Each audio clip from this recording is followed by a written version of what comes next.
margen, pues, para poder tener un concepto claro de los contenidos de lo que se va a evaluar en el segundo examen. Dicho esto, pues vamos a iniciar con el derecho subjetivo. El derecho subjetivo lo definimos pues como una facultad, una potestad, una autorización que tenemos de hacer o no hacer algo, ¿verdad? Una facultad por la cual nos inviste el derecho objetivo a un sujeto para actuar en determinada forma, abstenernos de hacerlo o exigir el cumplimiento del deber de otro sujeto de derecho. Eso se resume en tres facultades, ¿verdad? En de hacer, no hacer o exigir el cumplimiento del deber de otro sujeto. Entonces, el derecho subjetivo es algo que nosotros podemos hacer o no podemos hacer. En su oportunidad, pues, leímos el artículo 78 del Código Civil referido al matrimonio y dijimos, pues, que teníamos la facultad, la decisión de contraer matrimonio, sí o no, ¿verdad? Entonces, pues, es una facultad de hacer, de no hacer, o en todo caso, si ya hicimos, pues exigir del otro el cumplimiento del deber. Y se resume en tres facultas o facultades, facultas en latín y facultades en español, pues facultas agendi, facultas omitendi y facultas exigendi. Facultas omitendi se refiere a la facultad de abstenernos. Facultas exigendi a la facultad de exigir y facultas agendi la facultad de hacer. Luego tenemos una clasificación. La clasificación del derecho subjetivo se realiza de la siguiente manera. Atendiendo a su relación con el Estado, pueden ser públicos y privados. Públicos cuando interviene el Estado en la relación jurídica, ya sea en el uso de su ius imperium o en una relación de cualquier índole, ¿verdad? Entonces, cuando interviene el Estado, necesariamente va a ser una relación de derecho público, a excepción, cuando les di la clase, esta del derecho subjetivo, a excepción de cuando el Estado así actúa en un nivel de igualdad frente al particular, ¿verdad? En el caso del arrendamiento de un inmueble en un municipio, en un departamento, en la propia capital, en la que ambos otorgantes, en la que ambos sujetos de la relación jurídica se encuentran a un mismo nivel. Ambos otorgantes, pues, ambos sujetos de la relación jurídica interponen sus condiciones para realizar el contrato. Y privados cuando solo intervienen los particulares. La relación jurídica se realiza entre particulares. Luego tenemos atendiendo al sujeto de derechos relativos y absolutos. Relativos son aquellos que recaen en sujetos concretamente identificados. Es decir, el sujeto de la relación jurídica está totalmente individualizado. Y absolutos van a ser aquellos que obligan al titular con todos los demás miembros de la comunidad. Aquellos que obligan al titular con todos los demás miembros de la comunidad. Dijimos que a eso también se les llamaban erga omnes, porque son oponibles frente a todos, ¿verdad? Es decir, mi derecho de propiedad frente a un libro, mi derecho de propiedad frente a un escritorio, lo hago valer frente a todos. Y frente a todos es erga omnes, ¿verdad? Y relativos, pues, cuando lo hago valer frente a determinada persona.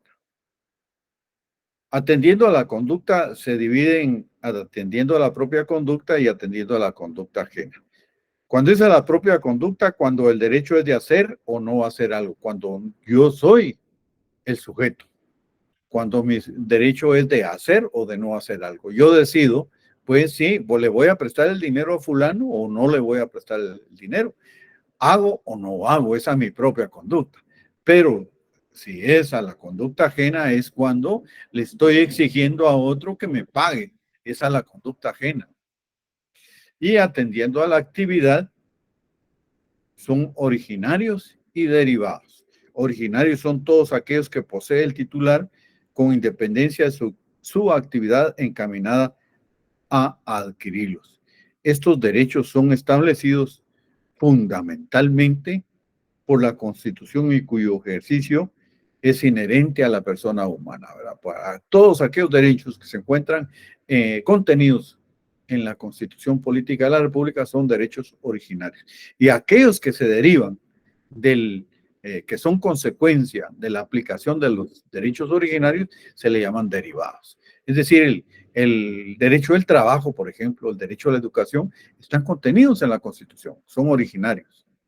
Pero derecho a las prestaciones, el derecho a la inscripción en un centro educativo son derechos derivados, se derivan, son productos, son consecuencia de la aplicación de los derechos originarios o fundamentales, que también así se le denomina, ¿verdad? Y por último tenemos a la clasificación atendiendo al derecho subjetivo, atendiendo al patrimonio reales y personales o de crédito. Derechos reales son aquellos que recaen directamente sobre la cosa, sin mediación de otra persona. Es decir, pues aquellos que recaen sobre un inmueble, sobre un bien mueble, ¿verdad? Puede ser una prenda, una hipoteca, un usufructo, el derecho de propiedad, todos esos derechos recaen sobre cosas, sin mediación de persona alguna. Y luego, pues, los derechos personales.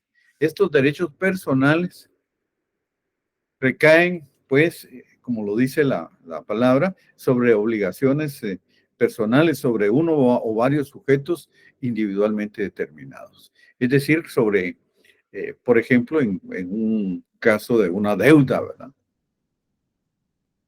Recae sobre la deuda de la persona y es a Juan Pérez, por ejemplo, que es el titular de la deuda, que se le está obligando a que pague la deuda. Luego tenemos, pues, el deber jurídico. El deber jurídico es la contraparte del derecho subjetivo. Vean ustedes, pues, que cuando vimos las características de la norma jurídica, vimos la bilateralidad de la norma jurídica, que una norma jurídica concede derechos e impone obligaciones. Pues los derechos, ya vimos que el derecho es subjetivo, pero también impone obligaciones, no solo derechos, también impone obligaciones. Y estas obligaciones se reflejan en el deber jurídico. El deber jurídico es la restricción de la libertad exterior de una persona derivada de la facultad concedida a otra u otras de exigir de la primera cierta conducta positiva o negativa. Es pues la restricción de la libertad exterior de una persona derivada de la facultad concedida a otra u otras de exigir de la primera cierta conducta positiva o negativa.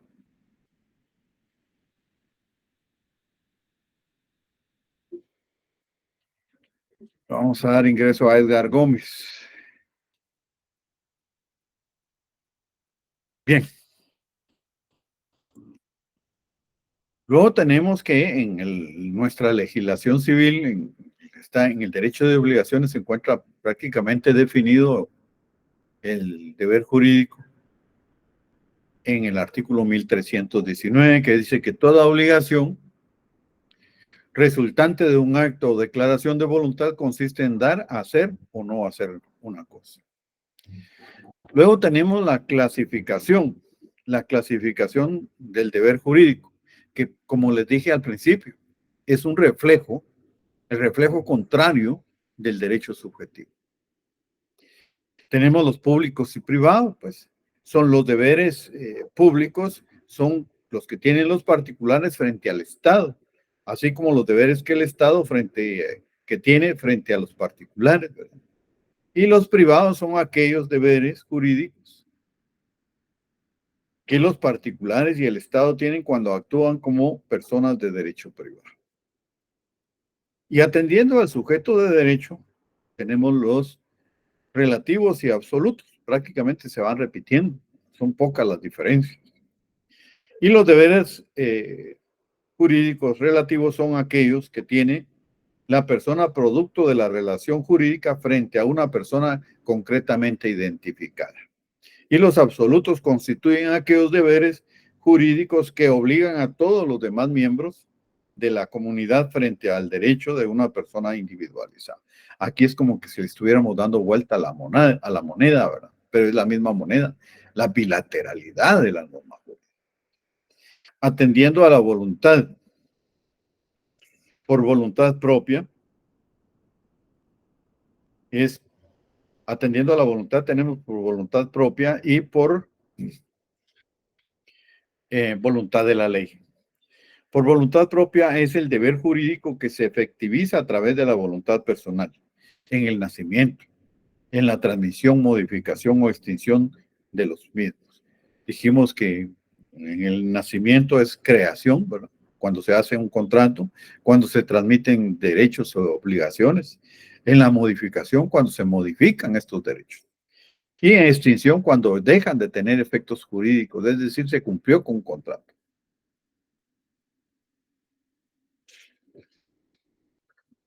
Y por voluntad de la ley, cuando se excluye la voluntad personal y la misma está sujeto a los preceptos normativos. El deber de tener un nombre, por ejemplo, el deber de pagar el boleto de ornatos es por voluntad de la ley. Y atendiendo a la actividad a cumplir originarios y derivados. Originarios son aquellos deberes fundamentales que las personas deben guardarse mutuamente y que se encuentran tutelados por el orden constitucional. Y derivados son todos aquellos deberes productos de la aplicación individualizada de los derechos protegidos en nuestro ordenamiento constitucional. Relación jurídica. La relación jurídica no es más que la realización, la concreción, llevar a cabo el supuesto jurídico. Cuando se lleva a cabo el supuesto jurídico, inmediatamente se pone en acción, ¿verdad? Ese supuesto jurídico a través de un acto, a través de un hecho jurídico, a través de un negocio jurídico, y se vincula tanto sujeto activo como sujeto pasivo a través de esta relación jurídica y se producen necesariamente los efectos jurídicos. Y definimos pues la relación jurídica como el vínculo entre dos sujetos surgido de la realización de un supuesto normativo y que coloca a uno de estos sujetos en calidad de sujeto activo frente a otro en calidad de sujeto pasivo en la realización de una prestación determinada. Los elementos de la relación jurídica, vamos a darle ingreso a César Marroquín. Los elementos de la relación jurídica son sujeto activo, los elementos personales, perdón, los materiales y los formales. Elementos personales, materiales y formales. En cuanto a los personales, tenemos que son sujeto activo y sujeto pasivo. Sujeto activo es aquella persona, aquel elemento que está facultado a exigir el cumplimiento del deber jurídico. Ese es el activo. Y el pasivo es el que se encuentra sujeto al cumplimiento de la obligación, el que está obligado al cumplimiento de la obligación. Y luego, pues, en los elementos materiales tenemos el hecho condicionante y el objeto. En el objeto se divide en pretensión y prestación. El hecho condicionante en la relación jurídica siempre va a surgir de un hecho de la naturaleza o de un acto de voluntad del sujeto de derecho. Es decir, de un hecho jurídico en un acto jurídico. Vamos a darle ingreso a Grecia Mijangos. Pues bien, y luego tenemos que el objeto de la relación jurídica es el elemento en razón del cual se constituye la relación y sobre el que recae tanto la exigencia del acreedor como la del deudor, ¿verdad? Puede tratarse de una casa, ¿verdad? O de una prestación, es decir, el pago de una deuda, por ejemplo, ¿verdad? Y la pretensión es la exigencia que tiene el titular de un derecho de crédito con respecto a su deudor, ¿verdad? Y la prestación es aquella obligación, aquella relación que existe, pues, como un acto al que se obliga el sujeto pasivo, es decir, el pago de una deuda, la entrega de una cosa, ¿verdad? Yo me obligué a pagar 1,000 quetzales, pues tengo que efectuar esa prestación frente al sujeto activo. Yo me obligué a devolver un televisor, tengo que efectuar esa entrega frente al sujeto activo que me está exigiendo el cumplimiento de la obligación. Entonces, en el objeto de la prestación es sobre, recae tanto la pretensión como la prestación. Y el elemento formal, que no es más pues que la norma jurídica que le da ese carácter de, de jurídica a la relación jurídica. Y es la disposición legal que genera derechos y obligaciones. Es la disposición legal que genera derechos y obligaciones. Petición, acción, pretensión y proceso. La petición nos basamos principalmente en dos artículos. Y dijimos pues que se refería principalmente a lo administrativo. El artículo 28 de la Constitución Política de la República, pues, dice que los habitantes de la República, vamos a darle ingreso a Fabián Herrera. Dice el artículo 28 de la Constitución Política de la República que los habitantes de la República de Guatemala tienen derecho a exigir o a dirigir individualmente o colectivamente peticiones a la autoridad, la que está obligada a tramitarlas y deberá resolverlas conforme a la ley. En materia administrativa, el término para resolver y notificar las resoluciones no podrá exceder de 30 días. En materia fiscal, para impugnar las resoluciones administrativas en los expedientes que se originen en reparos, ajustes o por cualquier tributo, no se exigirá a los contribuyentes ningún impuesto o garantía alguna. Eso en cuanto a la materia administrativa. Recuerden, por favor, que son 30 días, 30 días los que tiene como máximo el plazo para resolver en materia administrativa.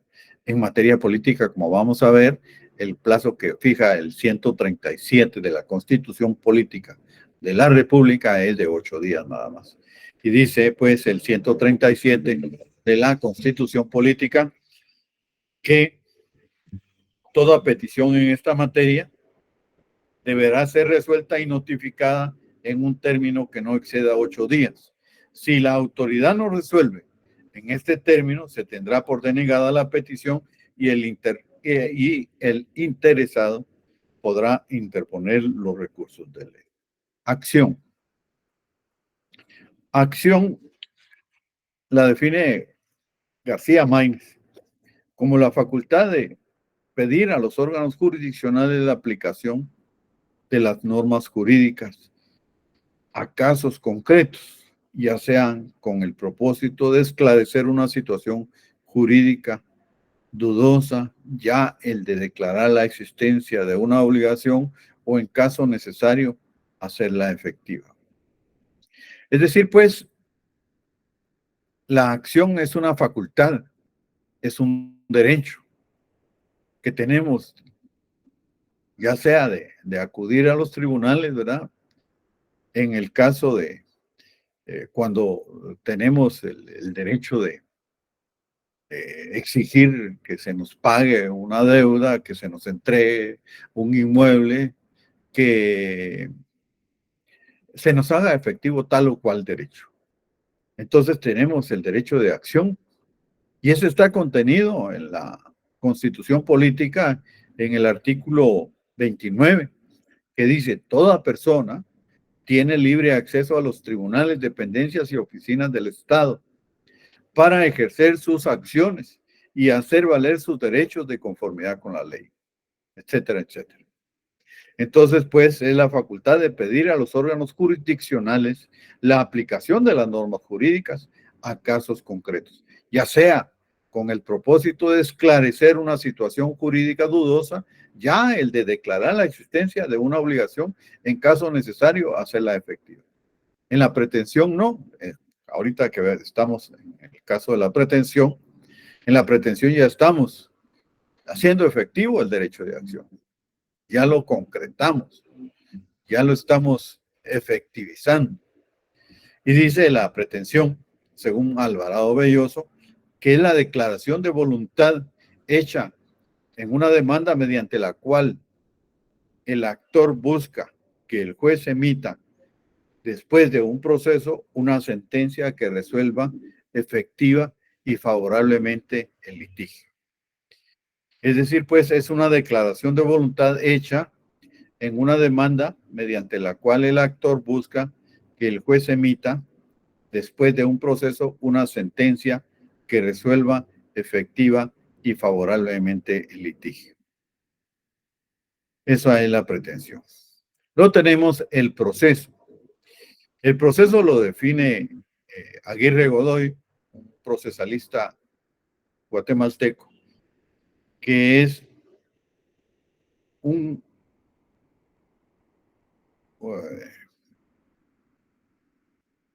una serie o sucesión de actos que tienden a la actuación de una pretensión fundada mediante la intervención de los órganos del Estado instituidos especialmente para ellos. Es una serie de actos que tienden a una actuación de una pretensión fundada mediante la intervención de los órganos del Estado instituidos especialmente para ellos.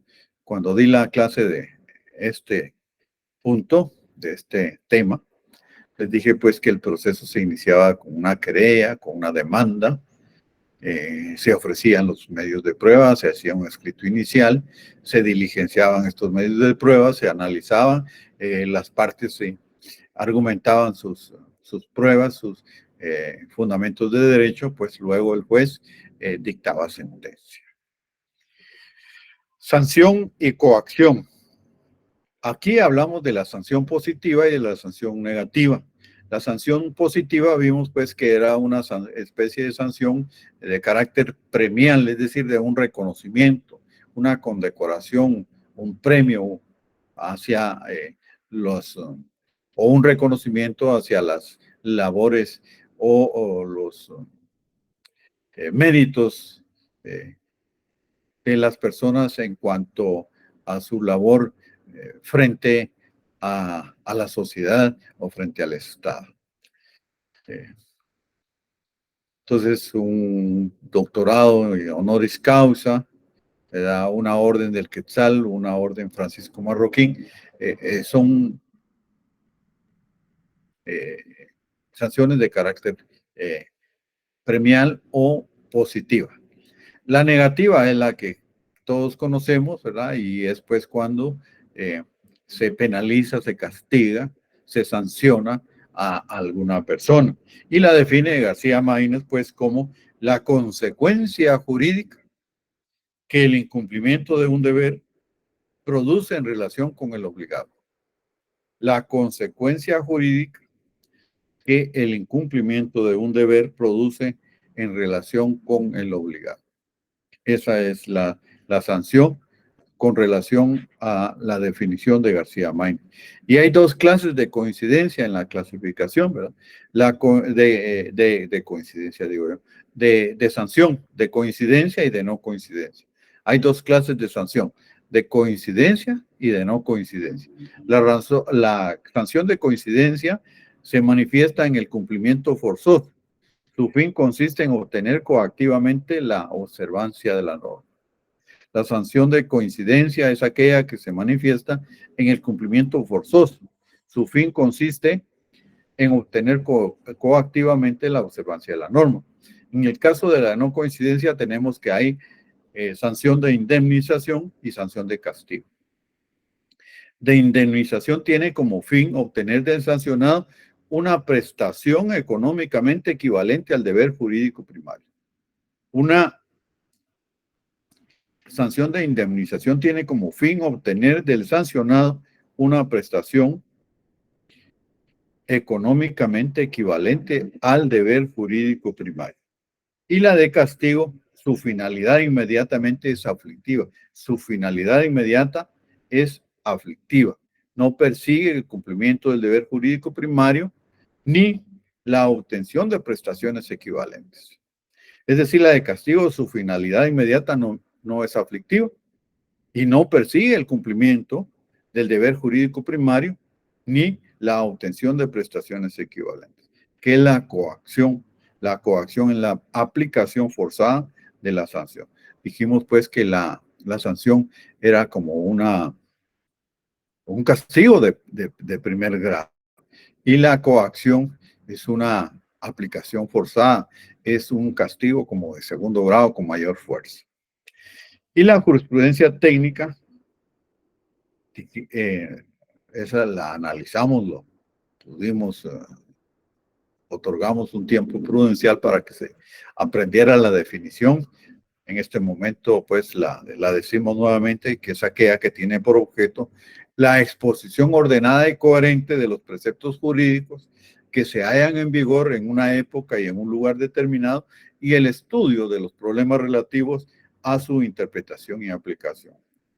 Es la exposición ordenada y coherente de los preceptos jurídicos que se hallan en vigor en una época y en un lugar determinado y el estudio de los problemas relativos a su interpretación y aplicación. Tiene dos aspectos la jurisprudencia técnica, uno práctico y uno teórico. Uno teórico y uno práctico. El teórico es la sistemática jurídica, que es la primera parte de esta definición, ¿verdad?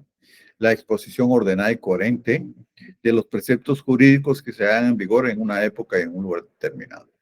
Y el aspecto práctico, que es el estudio de los problemas relativos de su interpretación y aplicación. Entonces, pues vemos pues que el principal problema, como vamos a ver más adelante, de la sistemática jurídica consiste en ubicar el derecho, si este es público o es privado. Ya dijimos, pues, en cuanto torno a la sistemática jurídica, que es la exposición ordenada y coherente de los preceptos jurídicos que se hallan en vigor en una época y en un lugar determinado. El principal problema que trata de resolver la técnica jurídica, la sistemática jurídica, el principal problema que trata de resolver la sistemática jurídica es ubicar, clasificar el derecho, si este es público o es privado. Las teorías en torno a la sistemática jurídica, es decir, que tratan de explicar la sistemática jurídica, son tres. Teoría romana del interés en juego o clásica. Teoría de la naturaleza de la relación y tesis de Dupasquier. Teoría romana del interés en juego o clásica. Teoría de la naturaleza de la relación y tesis de Dupasquier.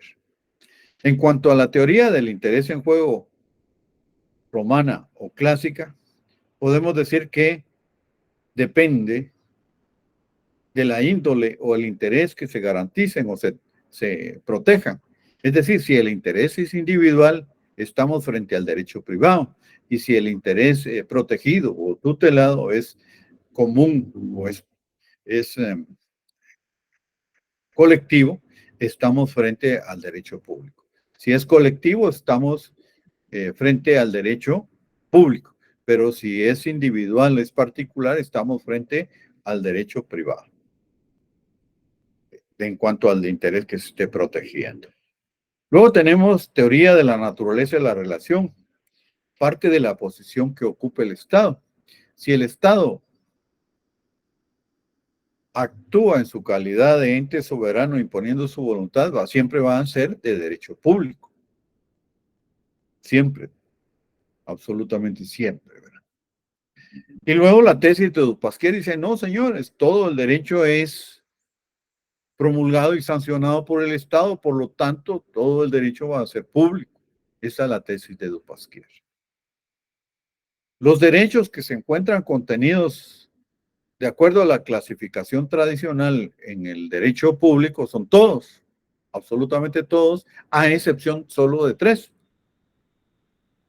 que son derecho privado. Los que están contenidos dentro del derecho privado son civil, mercantil e internacional privado. Civil, mercantil e internacional privado. El constitucional, el administrativo, el procesal, el del trabajo, el agrario, el notarial, el internacional público, etcétera, etcétera. Todos van a ser de derecho público, a excepción de los que ya mencioné que van a ser de derecho privado, que son mercantil, civil e internacional privado. Esa es la clasificación tradicional. Solo nos aprendemos 3, que son los del derecho privado, mercantil, civil e internacional privado, y los demás van a ser de derecho público. Luego, para la clasificación del derecho social, que dijimos pues que lo habían impulsado los juristas mexicanos por la importancia social que tienen estos derechos, por la jerarquía y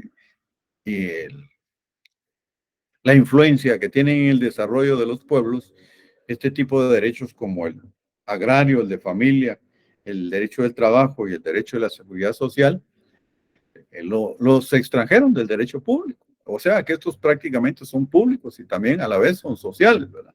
Pero cuando hablamos, lo vemos desde la óptica del derecho social, solo hay 4. Derecho agrario, derecho de familia, derecho del trabajo y derecho de la seguridad social. Esto es en cuanto a la sistemática jurídica. En cuanto a la técnica jurídica, decimos que la técnica jurídica es la parte práctica de la jurisprudencia técnica y tiene por objeto el estudio de los problemas relacionados con la aplicación del derecho objetivo a casos concretos. Los principales problemas que resuelve la técnica jurídica son la interpretación de la ley, integración de la ley, vigencia de la ley, conflicto de leyes en el espacio y conflicto de leyes en el tiempo. Les di una estrategia mnemotécnica para que se los pudieran aprender en su oportunidad. Interpretación de la ley, integración de la ley, vigencia de la ley, conflicto de leyes en el tiempo y conflicto de leyes en el espacio. Las clases de técnica jurídica son legislativa, jurisdiccional, forense y de investigación jurídica. Legislativa, jurisdiccional, forense y de investigación jurídica. La técnica legislativa es aquella parte de la técnica del derecho a la que se refiere la elaboración o formación de las leyes. Técnica jurisdiccional se define como la parte de la técnica jurídica que establece los preceptos que deben de observar los jueces en la aplicación de un ordenamiento jurídico positivo. Se define pues la técnica jurisdiccional como la parte de la técnica jurídica que establece los preceptos que deben de observar los jueces en la aplicación de un ordenamiento jurídico. Las etapas en la aplicación del derecho son la quaestio juris y la quaestio facti. La quaestio juris y la quaestio facti. La quaestio facti es la verificación que el hecho se subsume en la hipótesis normativa y la cuestión de derecho constituye en atribuir determinadas consecuencias de derecho. La cuestión de hecho constituye en verificar que el hecho se subsume en la hipótesis normativa y la cuestión de derecho es atribuir determinadas consecuencias de derecho. Cuestión de hecho es la quaestio facti, cuestión de derecho es la quaestio juris. Técnica forense. La técnica forense es aquella parte de la técnica jurídica que establece las reglas a que deben someterse los abogados en su actividad profesional. Aquella parte de la técnica jurídica que establece las reglas a que deben someterse los abogados en su actividad profesional.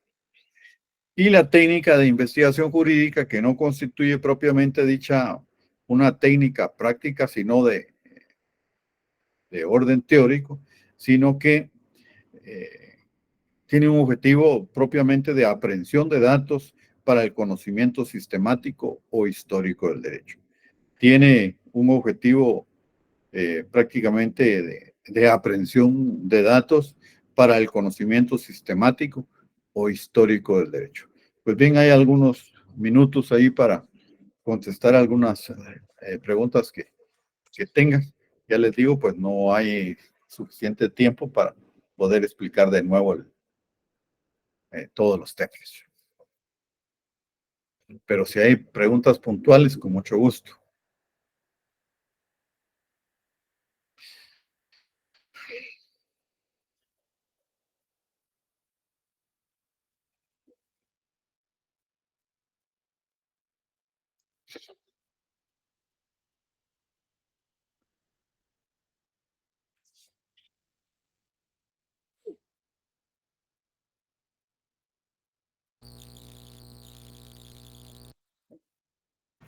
Todo claro, licenciado. Bueno, Jessica, gracias.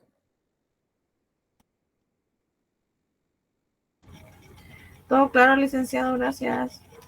Bueno, Jenny, gracias. Gracias, licenciado. Todo claro. Gracias, Lick. Gracias a usted por el repaso, licenciado. Gracias a ustedes por su atención. Todo claro, licenciado, gracias. Gracias, Odalis. Gracias, licenciado, todo claro.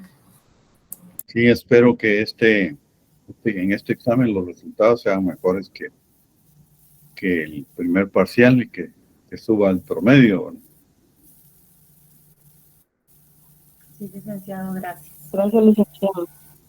Bueno, a la orden. Sí, Ana. Gracias, licenciado. Feliz noche. Igualmente, gracias. Este examen vale 40, ¿verdad, licenciado? Así es, 40. Todos los exámenes en la facultad, según el normativo, el segundo parcial vale 40. A excepción de cuando les dejan trabajos, ¿verdad? Pero como yo no dejé ningún trabajo, 40. Ok, gracias, licenciado, muy amable. Licenciado, perdone, ¿cuánto tiempo nos ¿Cuánto tiempo? va a dar Voy a para dar el 50 examen? minutos. 50 minutos Gracias, Liz. para servirle.